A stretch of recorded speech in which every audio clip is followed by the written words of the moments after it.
So ngayon tuturo ko sa inyo kung paano i-maintain yung cable clutch at para ma-prevent yung maagang pagkaputol.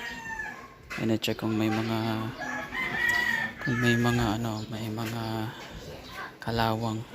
Una, tatanggalin muna natin. So dito gagamit tayo ng 10mm. So hilahin nyo lang ito, guys. Yan, dyan, pababa itong rubber. Tayo sa kabila.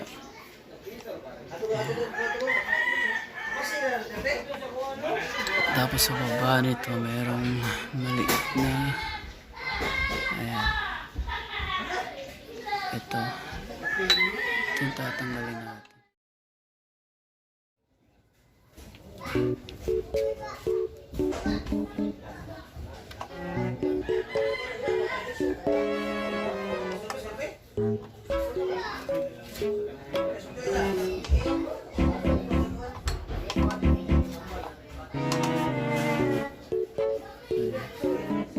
Ito yung sa taas niya.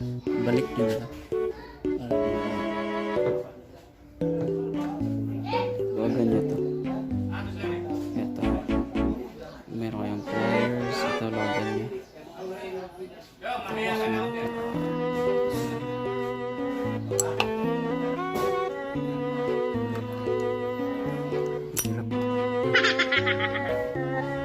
Tumalsik yung ring.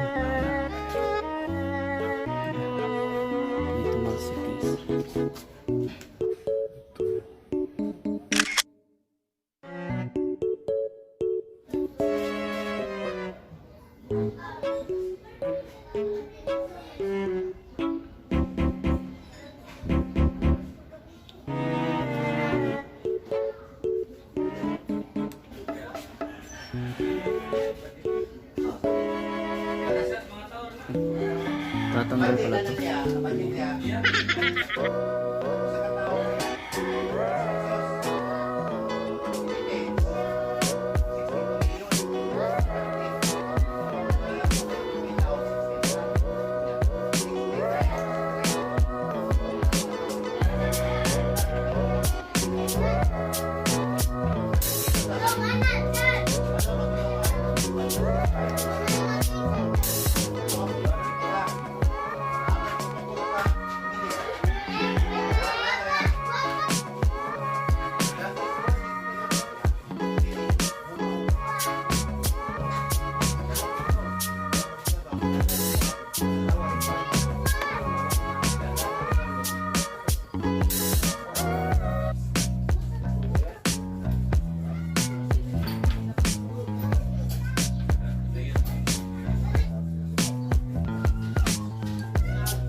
Ito lumabas dito yung langis. Kakapump ko. Ayan. Yay. So madulas na siya. I-adjust ko na din yung cable. Parang higpit